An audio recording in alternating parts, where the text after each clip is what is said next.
Jenny, ¿seré yo? Jenny Flores, Jenny Flores, Jenny Flores. Ya, ahí estoy. ¿Me escuchan bien? Ya, hola, hola a todos primero. Ya, vamos a orar.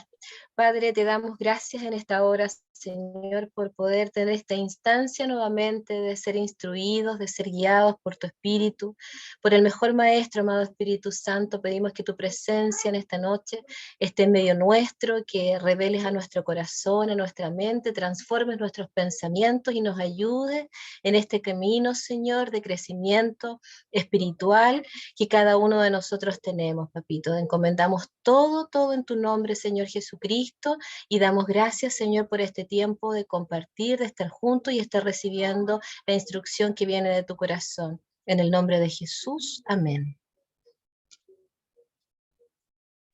Amén, muchas gracias. Amén. Comenzamos entonces con el curso de Cultura de Reino. Este curso es un curso de método deductivo, no inductivo como la vez pasada, y los objetivos de la sesión de hoy en particular son los que están proyectados. El primero de todos es descubrir qué es el método deductivo y cómo podemos aplicarlo a un estudio bíblico.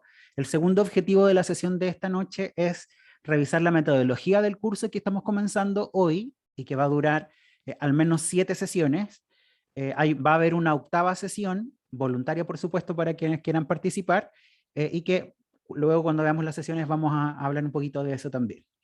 Y el tercer objetivo es realizar la primera sesión del curso, que es relativo a el Evangelio del Reino. Quiero comenzar, bueno, voy a comenzar presentándome primero para quienes no me conocen. Mi nombre es Alex Oliva, soy profesor de lenguaje y comunicación de profesión. Estoy en La Viña de hace aproximadamente 5 años y formo parte del equipo de equipamiento ministerial, que es un ministerio dentro de la iglesia, que se encarga de los discipulados de toda la iglesia en general, y también de una sección o de una escuela que realizábamos de manera presencial antes de la pandemia y que se llama Escuela Ministerial. Esta escuela ministerial tiene como objetivo formar líderes, líderes servidores, por supuesto, de la iglesia y que sean capaces o personas capacitadas para poder ministrar a las personas que tengan alguna necesidad de oración o cuando se hace un llamado al altar. Y además hay una tercera rama desde equipamiento ministerial que tiene que ver con los cursos y capacitaciones para toda la iglesia, en donde nos encontramos esta noche. Comentarles que una de las primeras cosas que yo comento siempre cuando me toca enseñar y cuando me tocaba enseñar en el Ministerio de Niños, en la escuela bíblica infantil, es que hay una gran diferencia entre lo que la Biblia dice y lo que la Biblia enseña. Y nos vamos a dar cuenta en este método deductivo en particular que esta realidad es súper evidente y va a ser súper evidente en muchas áreas. Luego vamos a entrar en profundidad con eso y de hecho cuando nos toque revisar identidad, que es la segunda, que es la semana que viene, nos vamos a dar cuenta que este principio de la diferencia entre lo que la Biblia dice y lo que la Biblia enseña se va a hacer mucho más tangible y va a ser mucho más fácil entender a lo que nos referimos cuando decimos esta frase que parece ser súper sencilla. Respecto del método de estudio deductivo, como bien dice la diapositiva, es un método de razonamiento científico que básicamente hace uso de los procedimientos y herramientas que tenga a su alcance para alcanzar ciertos objetivos o conclusiones que están previamente establecidas. Este principio es fundamental, o esta idea necesitamos tenerla súper en mente porque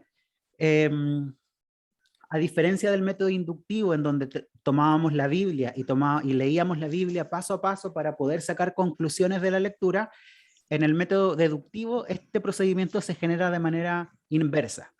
Tenemos previamente una conclusión y el objetivo de la investigación o del análisis en el razonamiento científico es comprobar o refutar que estos principios que nosotros teníamos previamente establecidos son verdaderos o son falsos.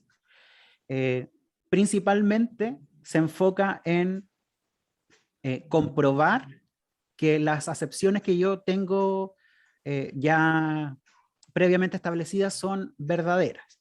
Esto, por supuesto, nos genera varios beneficios, pero también nos genera varias complicaciones.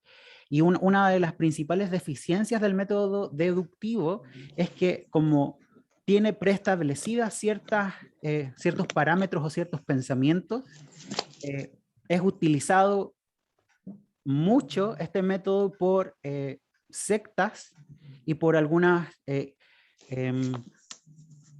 por algunas personas que tienen algunos pensamientos teológicos fundamentados en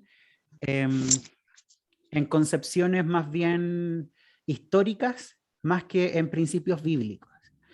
A diferencia de lo que veíamos en el curso inductivo anterior, en el inductivo éramos capaces de tomar la Biblia o tratando de sacar todo nuestro contexto personal para poder identificar cuáles eran las verdades del libro. En este caso, en el método deductivo, al ser inverso, yo puedo llegar a un punto en donde se vuelve la Biblia casi como el justificante de mi creencia, ¿ya? Entonces, es sumamente importante que en este curso ninguno de ustedes se quede solo con lo que nosotros les vamos a contar desde nuestra posición de maestros enseñando, sino que los vamos a invitar abiertamente a revisar cada una de las citas bíblicas que vamos a compartir, cada uno de los procedimientos mentales o estos procedimientos de razonamiento, los vamos a invitar abiertamente a que los cuestionen, ¿ya? Y este lugar, por supuesto, es el mejor lugar y el lugar más apropiado para hacer estos cuestionamientos. Vamos a dejar, por supuesto, al final de cada sesión también un espacio para poder conversar respecto de algunas diferencias teológicas, con respecto de algunas cosas que tal vez no nos hagan tanto sentido de la exposición, precisamente para aclarar cualquier tipo de duda que se genere, entendiendo, por supuesto, que el método deductivo falla en esta fundamentación teológica, ¿ya? Entonces nos vamos a dar cuenta que van a haber hartos capítulos, o en varios capítulos nos vamos a encontrar con algunos textos que tal vez nos van a causar un poco de ruido y que va a ser sumamente necesario y súper enriquecedor para este curso, que todos nosotros seamos lo suficientemente maduros y honestos para plantear cuáles son nuestras dudas, qué es lo que nos calza, qué es lo que no nos calza, y qué, por supuesto, es posible mejorar para mejorar también el entendimiento de cada uno de nosotros. Como les comentaba, yo formo parte del equipo de equipamiento ministerial y que una de las ramas de equipamiento ministerial tiene que ver con la capacitación a través de distintos cursos, y este curso en particular nace de una asignatura que estaba incluida en el currículum de escuela ministerial, que es una escuela, como les contaba, de formación de líderes que inició en el 2017 con un grupo experimental que tuvo un primer grupo en el 2018 y en el 2019 tuvo a su último grupo experimental, y que se esperaba que en el 2020 fuese una escuela abierta a toda la iglesia. Lamentablemente apareció el coronavirus y no pudimos lanzar la escuela ministerial abierta a todo el mundo, con las limitantes que teníamos al principio de la pandemia, finalmente pudimos sacar otra área de equipamiento ministerial que no teníamos considerada sacar a la luz pública todavía con tanta anticipación. Y este curso nace principalmente de la asignatura de Cultura de Reino, que forma parte de la escuela ministerial. La escuela ministerial era una escuela de capacitación que dura 2 semestres y que tiene algunas asignaturas que son interconectadas. Entonces, en esta clase en particular, las personas que alcanzaron a tomar la escuela ministerial se van a dar cuenta que en el 2019 vimos esta asignatura, pero que hay algunas cosas que no se vieron y algunas otras que fueron reformuladas. Por supuesto, también, a diferencia de Cultura de Reino, de la escuela ministerial, que estaba dictada solo por un profesor, en esta ocasión nos vamos a encontrar con varias sesiones distintas, en donde la gran mayoría de ellas tiene a un tutor distinto y que, por supuesto, le va a dar su propia particularidad a cada uno de los tratamientos del tema. Respecto de las sesiones de este curso, cada semana vamos a revisar una temática distinta, y cada semana, con excepción de la semana 1 y la semana 2, va a tener a un... Ahí volvió. Les estaba comentando que cada semana vamos a tener a un maestro distinto. ¿Ahora sí se escucha? Hola, hola. ¿Se escucha bien? ¿No se escucha nada? Hola, hola, hola. Vamos a ver qué pasa por acá.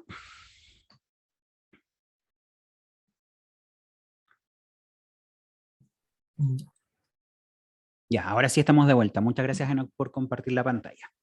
Les comentaba que respecto de las sesiones del curso, cada semana vamos a tener una temática distinta, y con excepción de la semana 1 y de la semana 2, todas las demás sesiones van a tener a un maestro distinto. ¿Ya? Ahí tratamos de tener equidad de género en, la cantidad de personas que van a compartir.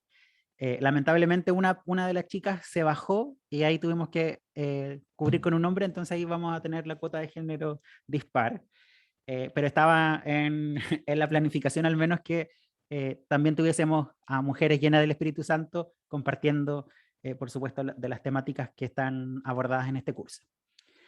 Cada semana vamos a revisar cada una de estas temáticas, y además van a recibir ustedes un cuestionario para completar, que tiene 3 preguntas.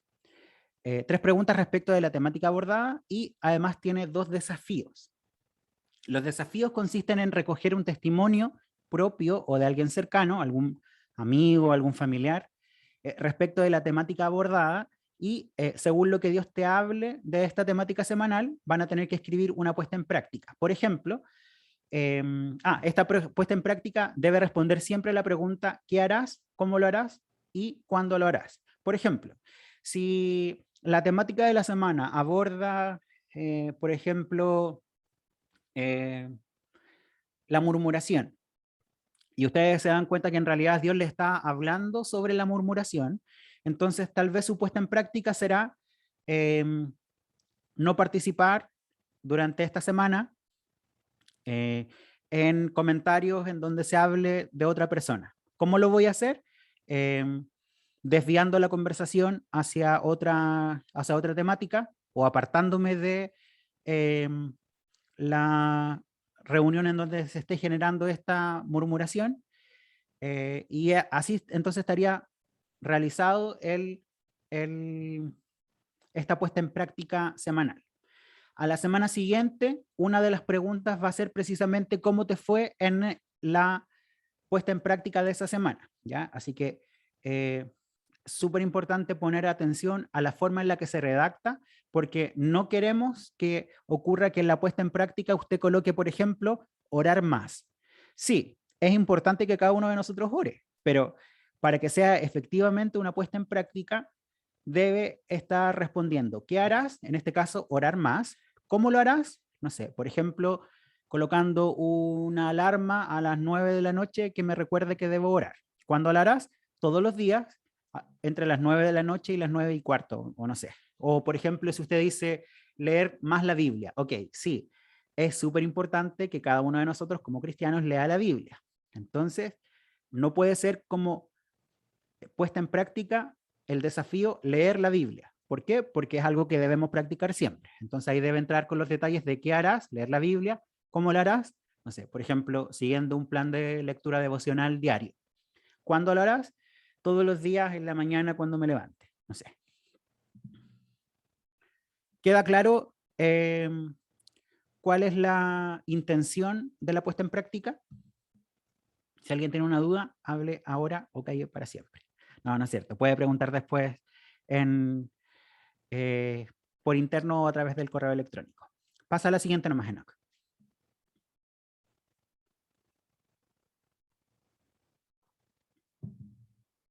La siguiente. Súper. Respecto de las sesiones, lo que vamos a revisar hoy día es el Evangelio del Reino. El 31 de agosto vamos a revisar identidad. Esa clase la voy a dar yo un día antes de mi cumpleaños, así que pueden ahí guardar saludos de cumpleaños. Gracia, la vamos a tener con un maestro invitado, parte de la iglesia de la Viña Puerto Montt. Confesión y rendición de cuentas lo va a dictar uno de mis amigos personales de Jucum Pichilemu. Generosidad lo va a tratar una muy linda hermana nuestra de la Viña Puerto Montt. Unidad en Cristo lo va a compartir uno de nuestros hermanos de Puerto Montt, de la Mesa de Unidad Cristiana. Y resolución de conflictos lo va a tratar una muy linda hermana también, amiga mía de Jucum Pichilemu. Después del 5 de octubre, el martes siguiente, vamos a tomar este taller adicional que yo les comentaba, que es voluntario, por supuesto, para aquellas personas que quieran participar. Quienes quieran participar solo hasta el 5 de octubre está bien. Pero vamos a tener una sesión adicional de dones del Espíritu Santo, o dones en general, no solo del Espíritu Santo, y ministerio. ¿Ya? Va a estar también ahí súper entretenido y súper edificante. Eso es el curso. No sé si alguien tiene alguna duda respecto de las sesiones, respecto de las tareas. Como les comentaba antes del inicio de la presentación, al final de cada sesión yo les voy a hacer llegar la grabación de la clase junto con los PowerPoint que se revisan en cada una de las sesiones y además el enlace del formulario de Google que va a tener las preguntas a desarrollar. Annelies, habías levantado la mano. Sí, era para preguntar esto mismo que habías dicho, si iban a compartir el PPT. Sí, se comparte siempre las presentaciones.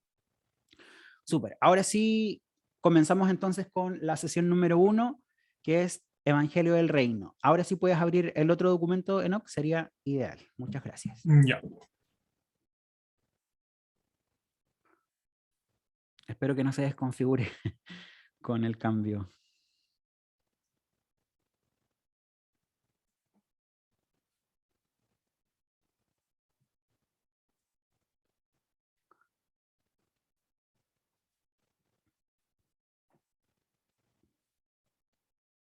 Súper. Como les comentaba al principio, hoy día vamos a hablar sobre la teología del reino y en la parte de abajo, que está al revés, dice el ya, pero todavía no, pero sí, pero no, pero sí.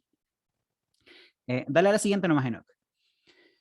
En primer lugar, necesitamos establecer qué es el reino y por qué hablamos de un reino. Y para eso quiero dejar el micrófono abierto para preguntarles a ustedes qué entienden por reino de Dios o reino de los cielos y por qué creen que es importante hacer ¿por qué creen ustedes que es importante que la primera sesión sea hablar del reino y no hablar de otras cosas? Como por ejemplo identidad, que es un tema fundamental. O de, no sé, ¿por qué Dios es real?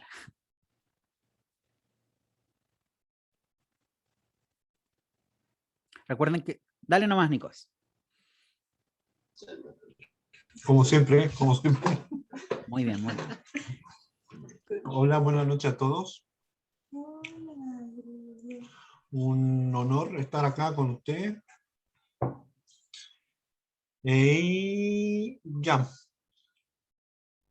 que el Alex preguntó eso, yo personalmente entiendo que primero hay que hablar de un reino porque Cristo vino para establecer su reino acá en la tierra. Y como él habló en Nicodemo, le dijo que todos tenemos que nacer, para nacer del Espíritu, para poder entender el reino. Y es súper importante porque todo empieza de aquí, del reino y de este reino que él establece acá en la tierra. Uno puede entender varias cosas. Entonces, si nosotros no entendemos qué es lo que trajo él, no vamos a poder entender otras cosas que son, no sé si fundamentales, pero si no colocamos los cimientos que es el reino, no vamos a poder ver las otras cosas. Así lo entiendo yo.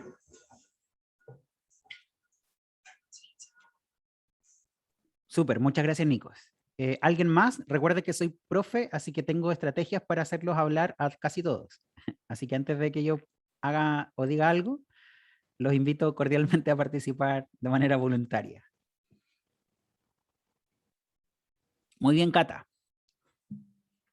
¿Por qué hablamos de un reino? Cata Córdoba. ¿Por qué crees tú que hablamos de un reino? Gracias por ser la primera en sacarme. Yo creo que, o sea, mientras hablaban, se me vino el versículo de el reino del cielo, el reino de los cielos les pertenece. Entonces, para poder apropiarnos de ese reino, creo que tenemos que descubrir de qué reino estamos hablando, conocerlo en profundidad, porque no podemos apropiarnos de algo que desconocemos. Entonces, pienso eso, como que es una oportunidad para conocer de qué reino estamos hablando. Si es el reino de los cielos, el reino terrenal, si hay un reino terrenal, si hay solo un reino en el cielo que es donde vive Dios. Son las preguntas que yo me hago. Por eso creo que es importante. Súper, muchas gracias, Cata. Ahora sí, Jenny Dávila, ¿por qué crees tú que es importante hablar de un reino y de qué hablamos cuando hablamos de un reino? Ya. Por ejemplo, yo lo asocio a conceptos. Cuando nosotros decimos que Dios es el Rey de Reyes y que Dios reina en todas partes, yo a eso lo asocio, que todas las personas que hemos entregado nuestra vida a Cristo pertenecemos a este reino y que por ende tenemos formas, tenemos enseñanzas y tenemos un montón de cosas que tenemos que nosotros establecer y expandir para que el reino del Señor cada vez sea más grande. Es así como lo entiendo. Súper, muchas gracias, Jenny. Pasa a la siguiente nomás, Enoch. Como bien dice la diapositiva, la palabra reino de Dios se encuentra 52 veces en el Nuevo Testamento. Reino de los cielos se incluye 31 veces en la Biblia, en el Nuevo Testamento, y la palabra reino solamente aparece 138 veces mencionadas en el Antiguo Testamento. Gran parte del mensaje de Jesús está relacionado directamente con el reino de los cielos o con el reino de Dios. El principal mensaje que proclama Jesús está siempre relacionado con el reino y siempre Jesús va a estar hablando del reino de los cielos o del reino de Dios. Tenemos que considerar que la palabra reino de los cielos y reino de Dios son términos intercambiables y que Jesús constantemente está enseñando a sus discípulos y a las personas que lo escuchan en general que el reino de los cielos se parece a, y pone ahí una metáfora o una parábola en realidad para explicar cómo funciona este reino de los cielos o cómo es este reino de los cielos.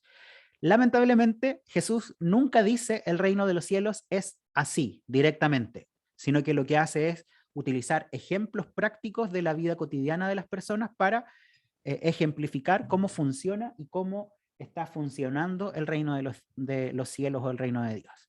Hay, en los evangelios nos vamos a encontrar con esta múltiple apertura de Jesús hablando del reino de los cielos, pero quiero invitarlos a profundizar en Apocalipsis 21 en particular, que habla del establecimiento del reino de los cielos en la tierra. Hace referencia en el versículo 2 sobre la Nueva Jerusalén y hace una referencia a que la Nueva Jerusalén del cielo viene y se establece de manera física en la tierra. Eso es súper interesante y de hecho más adelante en las diapositivas vamos a encontrarnos con un par de preguntas que la verdad de las cosas que yo me he hecho y que le he hecho a mis estudiantes en la escuela bíblica y también en algunos retiros de jóvenes en donde nos hacemos preguntas súper interesantes que la verdad es que no tienen una respuesta lógica o tan certera como nos gustaría. Pasa a la siguiente nomás, Enoch.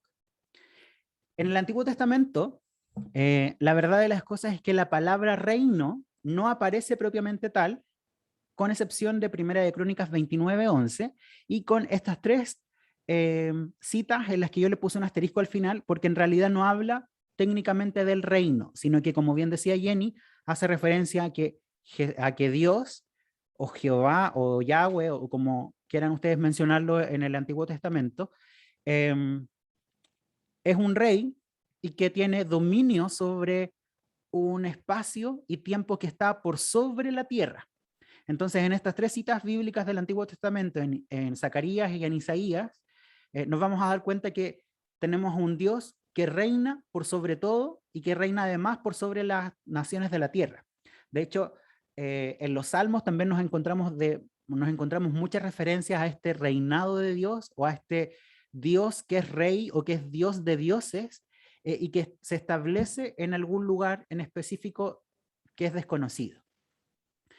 Un ejemplo súper potente de esta realidad del cielo es la que nos encontramos en los Salmos, cuando David dice que él prefiere estar en los atrios del templo de Dios, pero el templo que nosotros conocemos en Jerusalén todavía no es construido, o no ha sido construido en la época de David. Entonces, la pregunta lógica y obvia que nos calza aquí es: ¿en qué atrios es que se complace David? ¿En los atrios de Dios, del templo de Dios, si ese templo de Dios todavía no ha sido construido? Una pregunta muy interesante, que tiene ahí algunas raíces teológicas de escatología que no son propias de este curso y que tal vez en algún curso de más adelante podemos profundizar. Si alguien quiere profundizar en esta teoría de que David habitaba el templo de Dios sin que el templo de Dios esté construido, puede consultar casasdeoración.com, en donde Benjamín Núñez, que es un maestro al que yo sigo, él explicita bastante de la escatología del reino de Dios. Pasa a la siguiente nomás, Enoch. Benji Núñez. ¿Por qué vamos a hablar en esta primera clase del reino de Dios? Porque cuando Jesús nos enseña, o les enseña a los discípulos y a las personas que lo están escuchando en ese momento, les enseña a orar, una de las primeras cosas que él les dice, que forma parte de la oración, es: venga tu reino. Por eso este curso comienza con el venga tu reino. A pesar de que necesitamos también tener la identidad de hijo y algunos otros elementos que también van a ser consultados en este curso un poco más adelante. Dale a la siguiente nomás, Enoch. Aquí hay una pregunta práctica que lamentablemente por tiempo no vamos a alcanzar a poder desarrollar, y que tiene que ver con esta idea de cómo es el lugar en donde Dios vive. ¿Y por qué esta pregunta en concreto? Porque cuando nosotros leemos la Biblia, hay algunas corrientes teológicas que dicen que gran parte de la Biblia, o de algunas de las narraciones bíblicas, son más bien metáforas, y hay algunas otras que son literales. Y en el caso de la literalidad nos encontramos con que los evangelios son efectivamente literales, y que como son evangelios, como un relato policial, está contado desde 4 puntos de vista distintos que tienen algunas, no sé si incongruencias, pero sí algunas diferencias en algunos detalles puntuales y particulares con respecto del color, por ejemplo, de algunas vestimentas, con respecto, por ejemplo, al número de personas que está, pero que es propio de un relato oral que está siendo testificado de 4 puntos de vista distintos. Es común y es normal que esto suceda en los relatos de esta categoría. Y podemos decir entonces que los evangelios, al menos, podemos confiar en que los 4 evangelios son literales. Y en los evangelios se relata que Jesús fue llevado al cielo una vez que está resucitado, pero que fue llevado en carne y hueso. Entonces, eso nos genera la siguiente pregunta: ¿cómo es este lugar en el que vive Dios? ¿Es espiritual? ¿Es físico? ¿Es 100% o 50% espiritual y 50% físico? Porque si no fuese físico, ¿dónde está el cuerpo de Jesús hoy? ¿O dónde está el cuerpo de Moisés, que también fue llevado al cielo? ¿O dónde se encuentra Enoc? ¿O dónde se encuentra Elías? Porque la Biblia dice que tanto Enoc como Isaías fueron tomados y fueron llevados al cielo directamente y no murieron. Entonces, ¿estamos hablando de que efectivamente el reino de los cielos es un lugar físico? ¿O que tiene algunas aristas físicas? Esas son algunas de las preguntas interesantes que lamentablemente no podemos responder a ciencia cierta porque requieren de una interpretación que va mucho más allá de lo que podemos llegar con la lógica propiamente tal a nivel de evidencia. Sigue nomás a la siguiente. Vamos a hablar también del reino de Dios porque cuando Juan está predicando la llegada de Jesús y cuando ya se encuentra con Jesús, él dice que el reino de Dios está cerca. Dale a la siguiente nomás y vamos a avanzar rapidito en las diapositivas porque nos queda harto y nos queda poco tiempo. Jesús mismo dijo que si él expulsa demonios por medio del Espíritu de Dios, significa que el reino de Dios ha llegado a nosotros. No sé cuántos de ustedes han tenido la posibilidad de ver la manifestación espiritual de demonios y que son expulsados. Si eso ocurre hoy, significa entonces que el reino de Dios también está hoy. A la siguiente, Enoc. Pregunta. ¿Estos demonios son expulsados a dónde? ¿A la faz de la tierra? ¿Al infierno? Un detalle que fue súper importante recalcar con jóvenes es que el infierno es el lugar en donde Satanás va a ser encarcelado. El infierno no es el reino de Satanás. A veces tenemos esta concepción extraña en donde decimos que si vamos al infierno, entonces nos vamos con Satanás y que casi como que Satanás reina en el infierno. Y eso, mis queridos hermanos, es una herejía. Eso no es así. Satanás va a ser castigado en el infierno. Esa es su prisión. Dale a la siguiente nomás, Enoc. Y también aquí hay una evidencia de el reino de Dios entre nosotros, cuando Jesús le habla a los fariseos y les dice que el reino de Dios está en medio de estas personas. Por lo tanto, si está en medio de las personas y no al revés, no es que las personas estén en medio del reino de Dios, tiene una implicancia lógica que es distinta. La implicancia lógica es que yo puedo estar en el reino, estando en la tierra, y también implica que puedo no estar en el reino, estando en la tierra. ¿Ya? Entonces, esa diferenciación es súper importante a la hora de establecer cuál es la teología del reino o qué vamos a entender por teología del reino. Dale a la siguiente nomás, Enoc. En español, como bien dice la diapositiva, cuando nos referimos a reino, en el original en griego, se hace referencia, cuando hablamos en español del término reino, lo pensamos como un lugar físico, como un lugar que está establecido con límites geográficos. Pensamos en un lugar que además tiene una autoridad específica, pero que es un lugar al que yo puedo ingresar o puedo salir, pero implica que yo, estando adentro, necesito cruzar la frontera del reino para estar fuera de la frontera. No estando dentro de la frontera del reino, entonces estoy fuera del reino y no puedo estar en dos lugares al mismo tiempo. En la Biblia, cuando revisamos el original en griego de la palabra reino, nos damos cuenta que es mucho más profunda y mucho más activa. Y que más que señalizar a un espacio físico o un espacio o tiempo en específico, se refiere más bien al acto de gobernar. Por lo tanto, yo puedo estar al mismo tiempo en un reino físico y al mismo tiempo también en un reino espiritual o en este reino de Dios, estando en un mismo lugar. De hecho, nos vamos a encontrar con evidencia bíblica en donde se hace referencia a que nosotros hoy estamos sentados a la diestra de Jesús en el cielo, en lugares celestiales. Pero si yo estoy ahora en lugares celestiales, estoy aquí al mismo tiempo.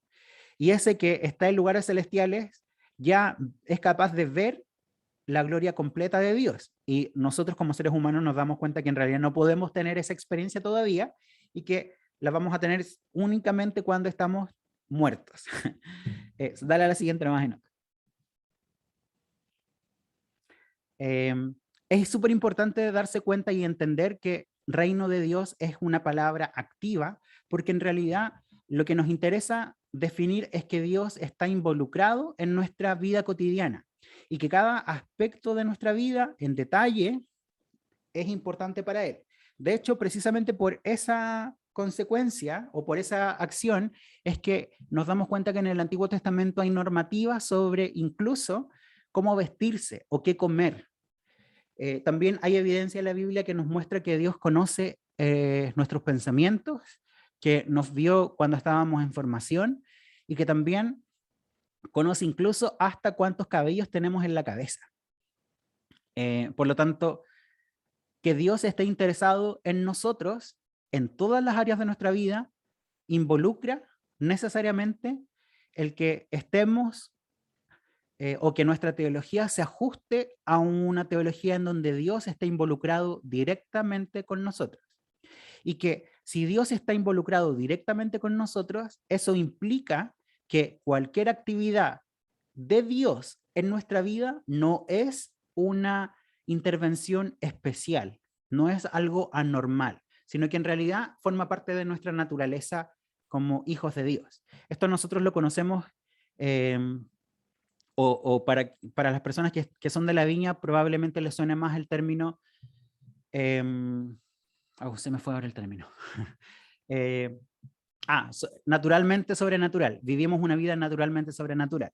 ¿Por qué? Porque para nosotros debiese ser común el darnos cuenta que existen milagros que no son tan comunes o situaciones que no son tan comunes que para nosotros es común y corriente. Por ejemplo, que existe una sanidad a través de una oración.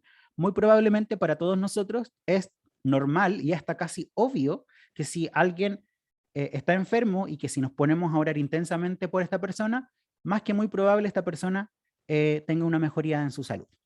Eso para las personas que no son cristianas, la verdad es que es una actividad hasta paranormal. No es una actividad para nada normal y natural. Para nosotros esto sí debiese ser así. Dale a la siguiente nomás, Enoch. Otro elemento súper importante y que lamentablemente no vamos a alcanzar a entrar en profundidad, tiene que ver con que el Evangelio del Reino sí o sí es escatológico. O sea, sí o sí habla de Jesús, de la segunda venida de Jesús y de las implicancias y de las consecuencias que trae la segunda venida de Jesús. Y no solo la segunda venida de Jesús, sino que también el establecimiento de Dios Padre en la faz de la tierra, que por primera vez en la historia del universo completo, este ser que es total y absoluto, que debió comprimirse a sí mismo para dejar un espacio para la creación, forma parte de la creación directamente sin ninguna especie de intermediario o sin ninguna manifestación distinta, que sería el caso de Jesús, que es Dios, pero que es distinto de Dios Padre. Dale nomás a la siguiente. Ahora sí entramos de lleno a los dos reinos. ¿Por qué vamos a hablar de dos reinos y por qué hablamos del ya pero todavía no? Hablamos principalmente de estos dos reinos porque si existe un reino de los cielos, nosotros también somos conscientes de que existe un reino que no es el reino de los cielos y que es completamente antagonista. Dale nomás a la siguiente, Enoch. A nivel de lenguaje, cuando nosotros decimos el ya pero todavía no, se expresa esta tensión que nosotros somos capaces de experimentar en nuestro día a día, en nuestro cotidiano, siendo cristianos, y que tiene que ver con que la manifestación del reino de Dios a veces no se manifiesta como nosotros esperamos, o como debiese, entre comillas, debiese manifestarse, y hay otras ocasiones en las que sí se manifiesta. Por ejemplo, muchas veces nosotros oramos por sanidad y las personas se sanan, pero otras muchas veces también oramos por sanidad y la persona no sana. Como no podemos ajustar a Dios a nuestra teología, sino que es al revés, que nosotros debemos ajustar nuestra teología a la manifestación de Dios, es que se genera esta tensión que es natural. Hay ocasiones, vuelvo a insistir, en las que oramos por personas y las personas no se genera un cambio, y otras ocasiones en las que sí oramos, o en las que también oramos, perdón, y que sí se generan cambios. A esta tensión de que a veces ocurre y a veces no, le llamamos el ya, pero todavía no. Esto es parte fundamental de la teología del reino. ¿Por qué? Porque nosotros entendemos que la teología del reino implica que el reinado completo de Dios se establece de alguna manera práctica en la tierra, que todos los principios que encontramos en el reino de Dios se manifiestan. ¿Cuáles son estos principios? Son los que vamos a ir conociendo en la medida que vamos desarrollando este curso, pero básicamente lo que sale mencionado en la Biblia, que ya no hay más tristeza, ya no hay más dolor, ya no hay más enfermedades, etc. Y sabemos que en el mundo en el que estamos viviendo hoy por hoy, sí existe el sufrimiento, sí existe el dolor, sí existen las enfermedades, sí existe la muerte. Por lo tanto, cómo al ser calzar nuestra realidad con la realidad del cielo, es precisamente buscando estas terminologías, tal vez, para explicar cómo es que funciona o cómo no funciona el reino de Dios. ¿Por qué? Porque nosotros entendemos que Dios siempre es bueno y que parte de la voluntad de Dios es sanar a sus hijos, por ejemplo. Pero el deseo de Dios por sanar y por ser bueno y tener con buena salud a una persona, no siempre se ve completamente desarrollado en la vida de la persona. Es que no podemos decir entonces que Dios en realidad no siempre es bueno y que a veces no quiere que yo me sane, porque en realidad eso atentaría contra la bondad práctica de Dios. ¿Ya? Hace algunos meses atrás, yo recuerdo que compartía en Facebook respecto de una teoría que circuló bastante al principio de la pandemia y que tenía que ver con que Dios había enviado la pandemia por alguna razón en particular. Y la verdad es que yo estoy súper en contra de esta postura porque implicaría que Dios está utilizando una estrategia diabólica, que es de enfermar y matar a personas, en favor de lograr que las personas se acerquen a Él. Eso la verdad es que me suena súper maquiavélico, entonces no cuadra con mi concepción personal de bondad de Dios. Por lo tanto, una manera de compensar o de explicar teológicamente cómo funciona esto es precisamente a través de la teología del reino y en particular de esta frase casi cliché que es de el ya, pero todavía no. El reino aquí, ahora, pero todavía no establecido por completo. A la siguiente nomás, Enoch. Un elemento importante y fundamental de la teología del reino es que cuando hablamos del reino de Dios, hacemos referencia a que cosas ocurren en nuestra sociedad. Dale nomás, Nikos. Ya está bien lo de la pandemia que tú dijiste. Ya. Pero, ¿qué pasa cuando, por ejemplo, Dios mata a todos los primerizos hijos de los egipcios para que libera los israelitas, ¿cachai? Igual es maquiavélico, si tú lo piensas. Entonces, allá no existe reino de Dios, o sea, ¿me entiendes? Sí. O hay varios ejemplos del Antiguo Testamento que Dios actúa así tal cual como tú estabas diciendo. O sea, quizás no es la pandemia, pero hay otras cosas. Hay... Exterminación de pueblos completos. Cuando Claro, está hay la de conquista en el Éxodo. lluvia, claro, para que la gente entiende que lo bueno está aquí, que Dios es uno, etcétera, etcétera, etcétera. Entonces, en ese caso sí es maquiavélico y ahora no. ¿Me Muy buena entiendes? pregunta. Entonces, no, Sí. Dios Sí, es siempre lo mismo. Entonces, la verdad, a mí me ha volado la cabeza con todo lo que has dicho hasta ahora. O sea, a mí me gustaría esa clase hacerla como un mes entero. De la bondad de Porque Dios hay sería tantas... espectacular. Sí, de la bondad de Dios en particular. Como respondiendo un en poco... general, hasta todo lo que has dicho hasta ahora, todo lo que has dicho hasta ahora, o sea, a mí me gustaría hacerlo en varias semanas y analizarlo y tratar de conversarlo. Pero bueno, ese es otro cuento. Mira, quedan poquitas diapositivas para revisar y espero alcanzar, como hicimos la introducción al mismo tiempo que la sesión 1, craso error, para la siguiente vamos a hacerlo aparte. Vamos a tratar de dejar un espacio para conversar sobre todo esto. Pero respondiendo a tu inquietud, necesitamos, primero que todo, revisar el contexto de creación de cada uno de los testamentos y de cada uno de los libros en general. ¿Por qué? Porque todo el Antiguo Testamento está creado, como vimos en el curso inductivo, para un grupo de personas en particular y creado por una persona que forma parte del mismo pueblo. Y la concepción hebraica de Dios es que Dios es desde Dios se origina tanto lo bueno como lo malo. Por eso es que, por ejemplo, en Job nos damos cuenta que una de las reflexiones finales de Job es que él dice abiertamente, alabo por lo bueno de Dios, pero también alabo por lo malo de Dios. O Dios da y Dios quitó, alabado sea el nombre de Dios. Algo así dice el versículo en particular. Pero cuando nosotros nos damos cuenta de la historia, en realidad Dios no fue el que quitó, fue Satanás el que quitó. Con la venia de Dios, por supuesto, pero eso tiene que ver con el contexto en el que está establecido cómo se ve a Dios desde una cultura en particular. Entonces, a partir de esta cultura en particular, que es hebrea propiamente tal y judaizante a los niveles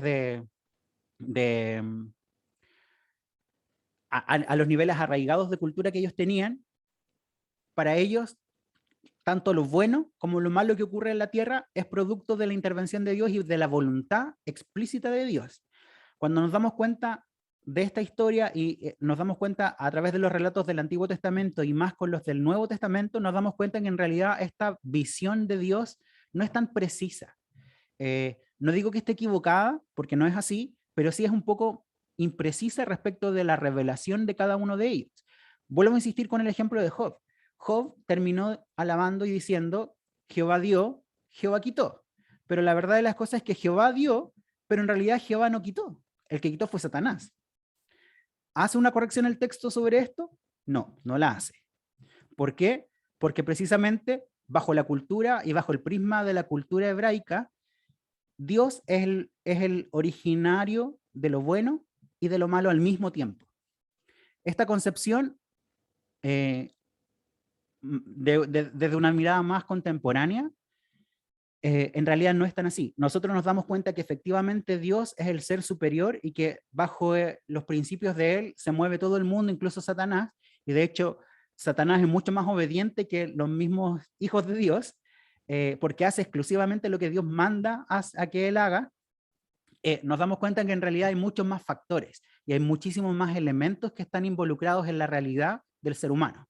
Entre ellos, el ser humano mismo, entre ellos llamémoslas fuerzas demoníacas y por supuesto la intervención divina de Dios. Eso. No sé si eso responde un poco a tu pregunta y vamos a pasar a la diapositiva inmediatamente siguiente porque habla precisamente de esta guerra espiritual. ¿Qué es la guerra espiritual? La guerra espiritual es básicamente la lucha entre comillas, entre el reino de Dios y todo aquello que no sea reino de Dios. Yo les comentaba a las personas del inductivo antes que la verdad de las cosas es que la Biblia no se contradice con otras religiones, a menos que los otros textos religiosos de otras religiones, por supuesto, la contradigan directamente. Y dábamos el ejemplo del karma. No me acuerdo, nunca me acuerdo en realidad si son 11 leyes del karma o son 12 leyes del karma, pero de todas esas leyes del karma, solo una atenta contra los que dicen los principios del reino. Y ese único precepto es que hay una reencarnación. Todos los demás principios forman parte de lo que nosotros entendemos de la Biblia, ya sea cuidar el corazón, ley de siembra y cosecha, que es básicamente yo doy y yo lo que doy posteriormente lo voy a recibir y así sucesivamente. Todos los principios del karma, excepto uno, son principios bíblicos. De la misma manera, la guerra espiritual la vamos a entender como aquella, entre comillas, lucha de los principios del reino de Dios establecidos en una persona, porque se me olvidó decir el anterior, creo que no lo dije, que el reino de Dios no solo es a nivel externo, no es que Dios se manifieste con sanidad en una persona en particular, no es que no haya más guerras, no haya más sufrimiento como a nivel externo, sino que también en mi propio corazón se establece o se debe establecer este reino de Dios, en donde Dios, por supuesto, es el gobernante.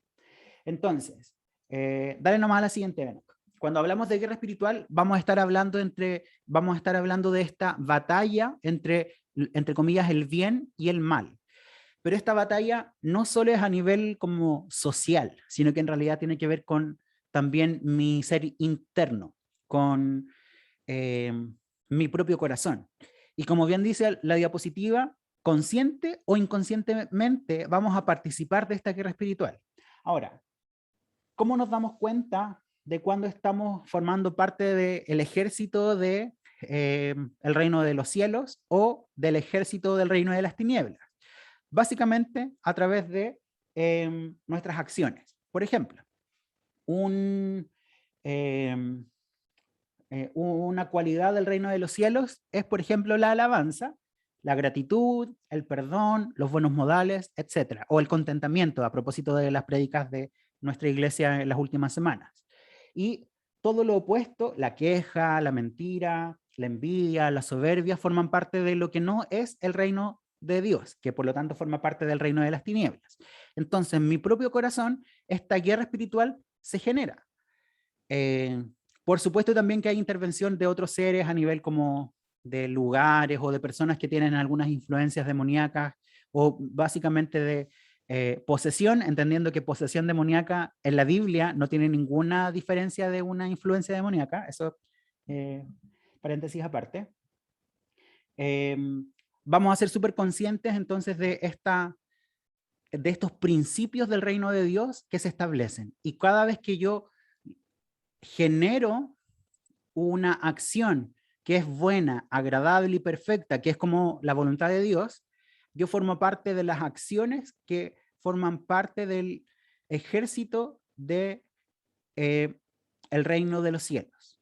Por ejemplo, cuando yo voy contra lo que llamemos espíritu del mundo, y lo vamos a entender como la sociedad, como los valores de la sociedad que son contrarios al reino de Dios, yo estoy haciendo guerra espiritual. Por ejemplo, si yo voy a la playa o voy de excursión y me doy cuenta que todo el mundo tira basura en los lugares, y la norma dice que yo no debo botar basura en los lugares, y yo guardo ese papel y lo boto en mi papelero personal o lo boto en el siguiente papelero, a pesar de que ese papelero está lleno de basura alrededor, ese simple gesto de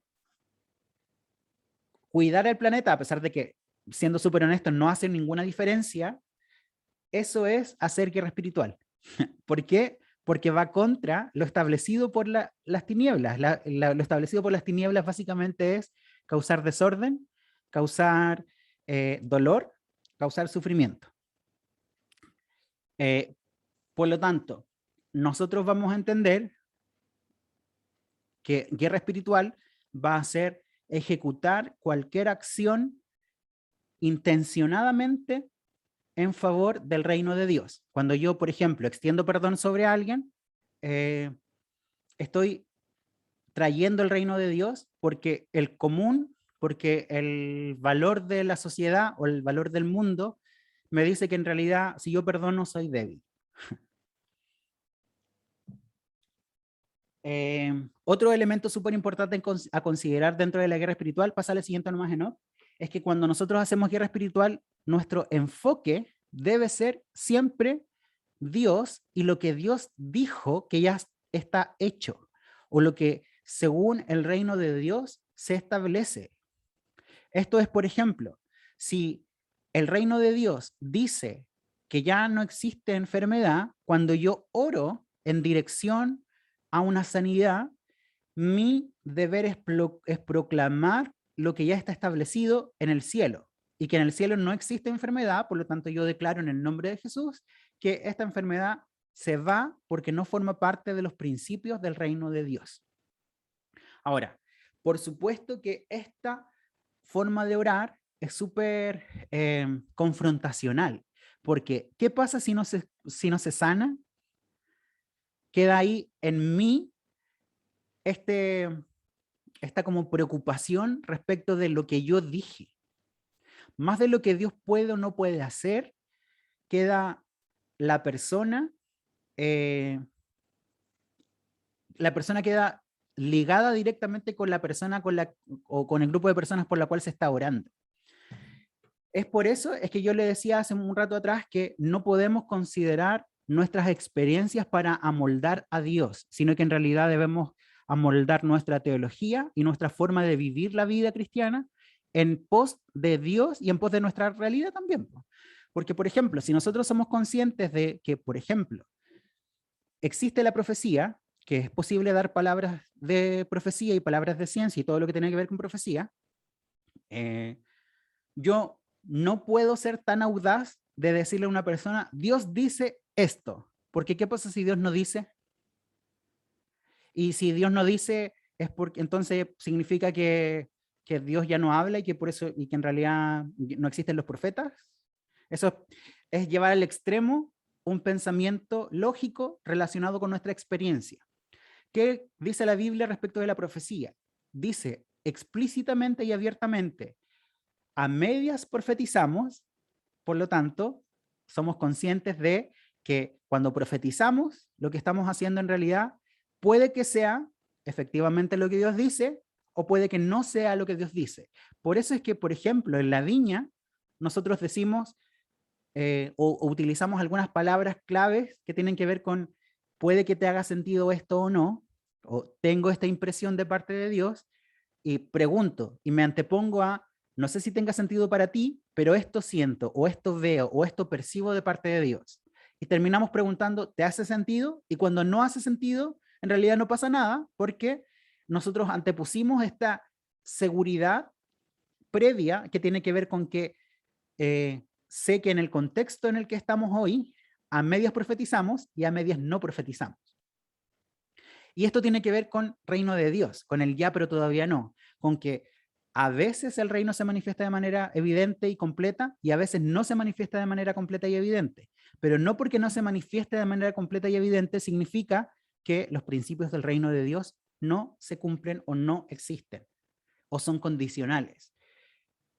Porque efectivamente son condicionales, pero son condicionales a Dios, no son condicionales a nosotros ni tampoco a las circunstancias.